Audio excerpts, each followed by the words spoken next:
to memorize your lies. I feel like I've been hypnotized. And then that magic man, he come to town. Woo-wee, he done spun my head all round.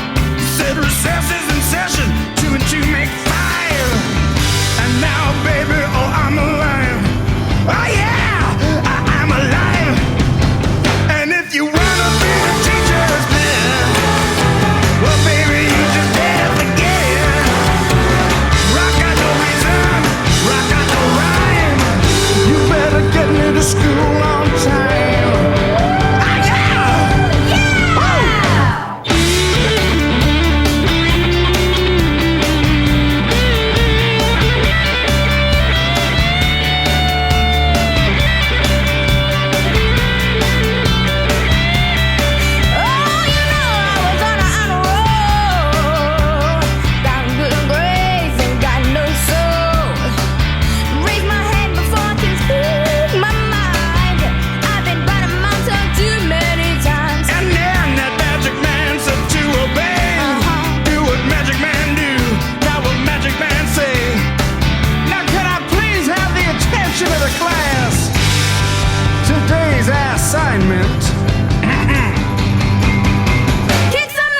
If you wanna be the teacher's pet, well, baby, you just better forget it.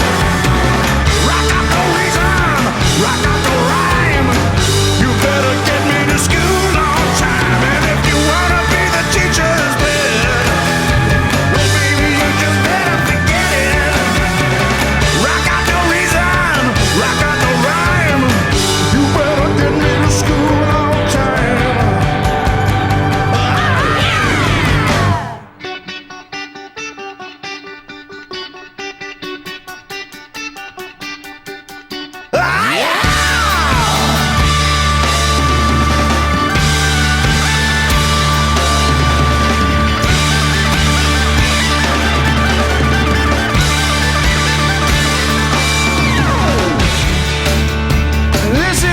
Final exam. Now y'all know who I am. I might not be that perfect son, but y'all be rocking when I'm done.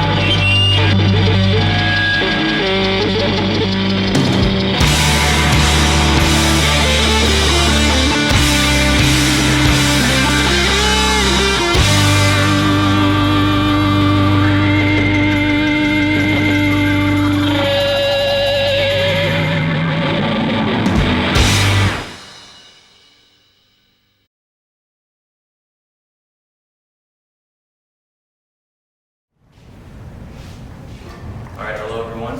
My name is Guzman. I'd like to welcome you to Alpha Rho Fraternity Design Interpretation. I want to first start off talking about the design program and then later moving on to how that affected my total design process. So we were tasked with 17 double units, as we just mentioned, that house a total of 34 rooms, and then your common areas like that of a residential house, which included dining, living, kitchen, as well as your other spaces that were that you guys provided in the building program. Next, talking about the design process, I kind of wanted to separate that private and public sectors of the building program, kind of similar to, again, like a house where the private spaces are kind of more open to the outer elements and more inviting, and then the private spaces are kind of secluded and off to a different area of the building, which ultimately led me to kind of having these axes here, north, south, east, and west. I originally was going to go with two kind of L shapes, one like this and then one kind of protruding out.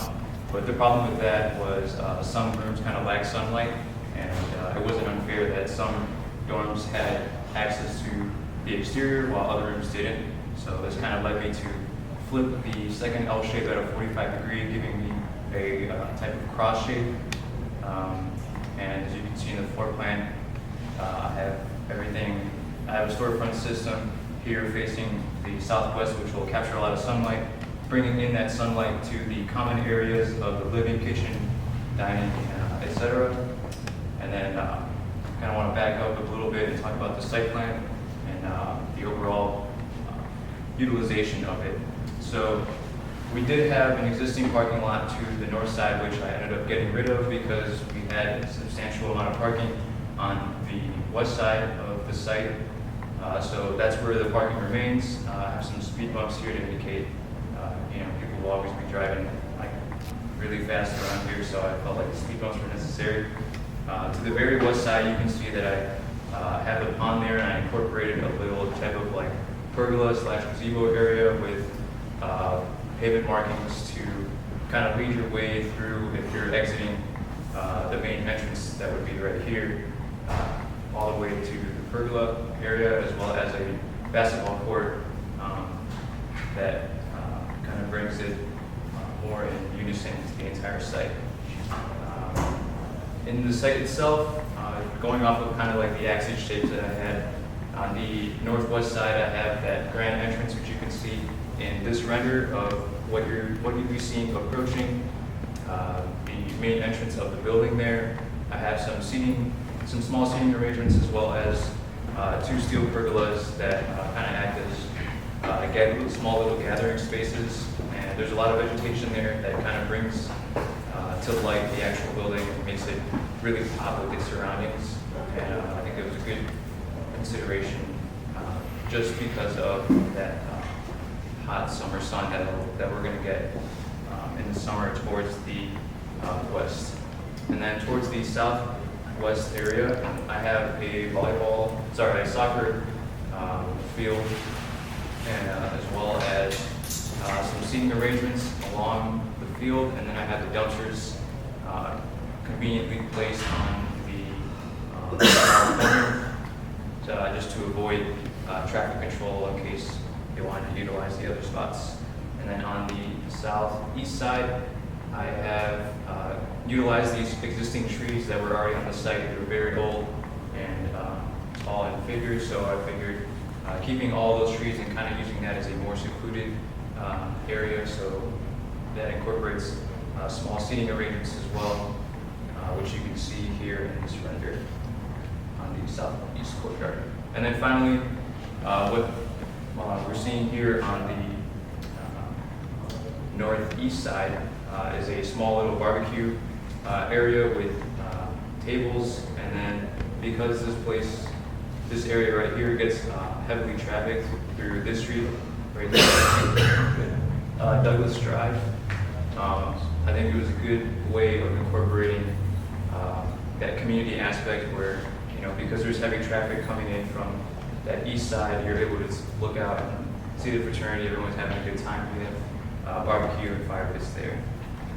And then finally, the building itself, you can see I utilized a green roof system with solar panels to distribute that energy and use less energy from external sources themselves.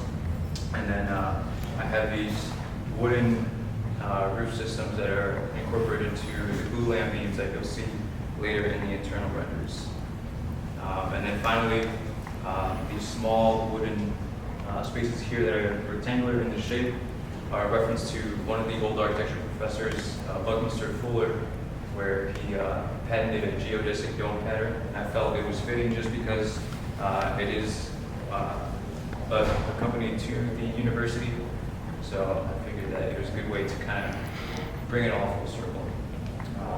Finally, leading to my floor plan, you can see here, like I said before, I have to the west side, we have entrances on all the different axes, as well as that main entrance that kind of cuts across, and you're able to access the main entry hall here and still walk along and exit into another courtyard on the other side.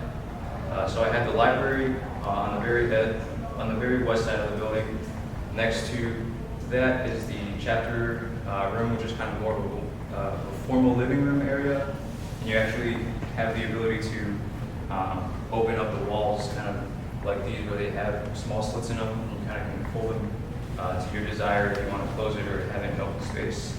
Next to that is a small chapter office and a communications room that kind of acts as like a server room, being that we're in the times that we live in now, we need a lot of capacity for Wi-Fi, especially if there's going to be 34 plus students there. Next to that is the mail room, and then a mechanical room that has a catch basin.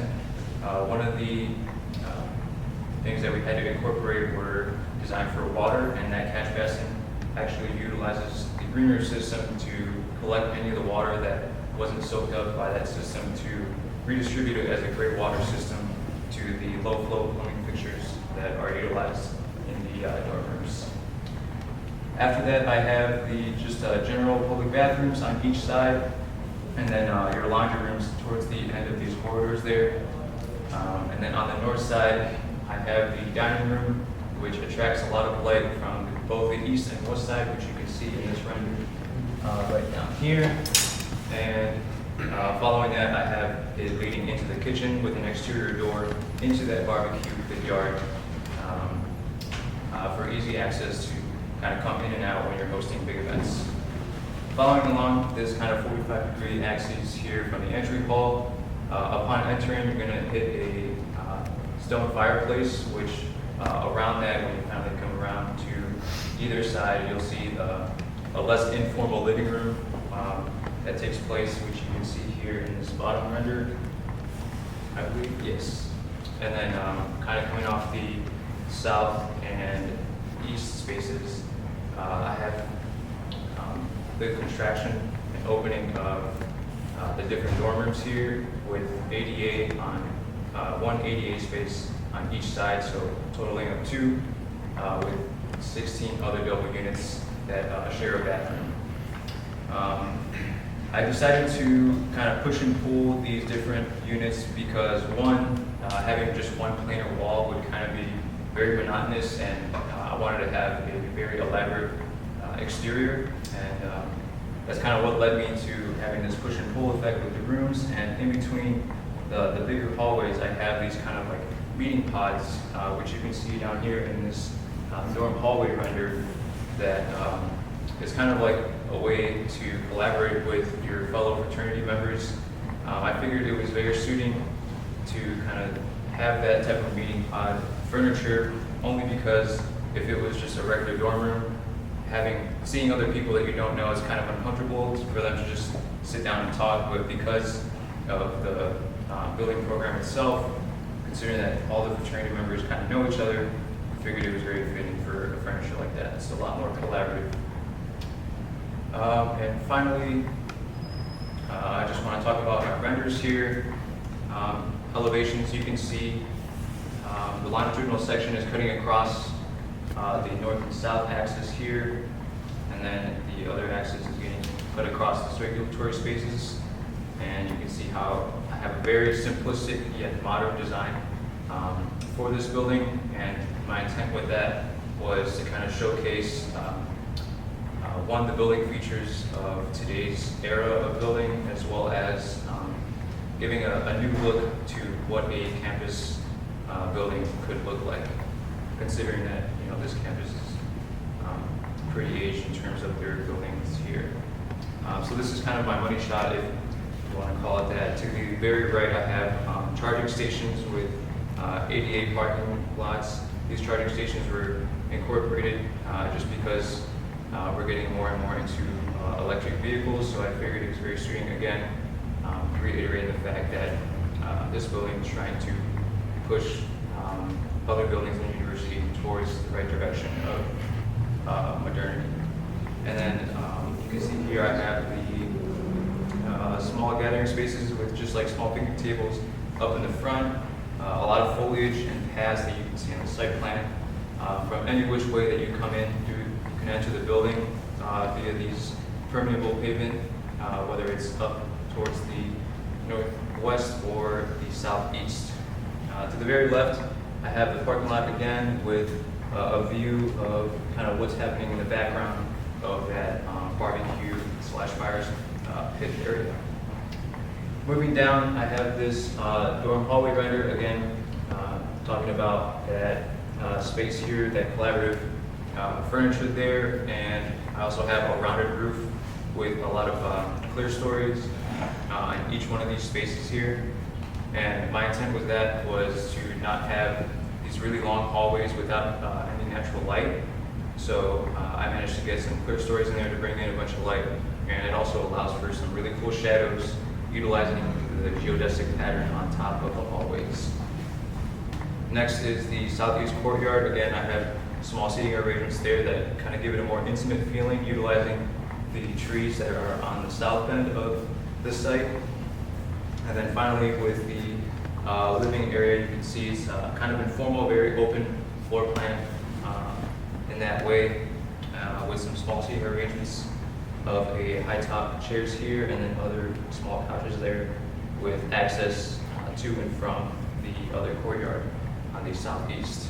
And then finally the fireplace, which is a good, also there for the structural support of this long room here, and also just like very aesthetically pleasing as it allows for that different texture to kind of pop out in these planar environments of the walls. And then finally, I have this kind of barn-style dining room slash kitchen with these, you can see here, these long, tall spans of windows to bring in a lot of light in the morning and also in the afternoon from the west side.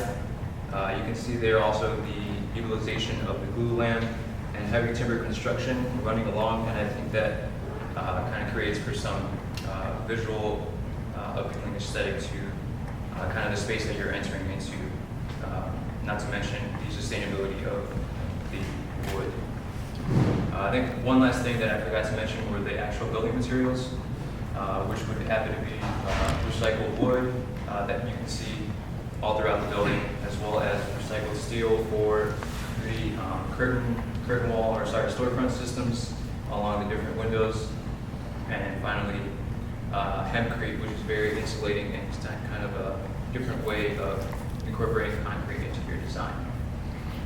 I think with that, I would like to allow for questions and any feedback. Want to show your wall? Oh, yeah.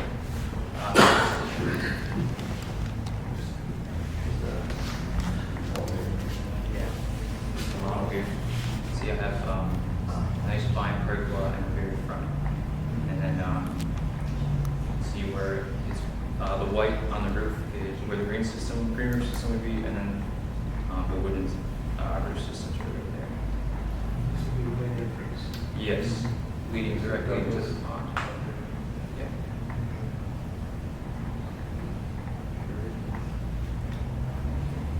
Any comments or questions? That's a very unique design. Thank you.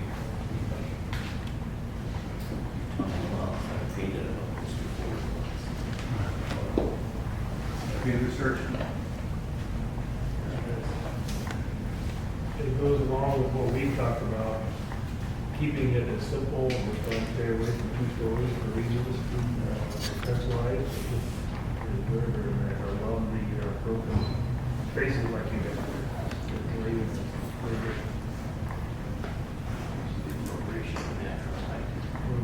Yeah, no space really is lacks any natural light besides, I guess, the bathrooms and some small closet spaces. So everywhere you go, you're always going to have natural light coming into the building. We were discussing in class that the project itself is not only the building, but the whole site, because many activities take place outdoors. And it's important to, and in this case, you have 4 quadrants, but you will see that in other projects, how the use of the complete site is an important issue. Any other comments? Very good. Thank you, Chris. Thank you.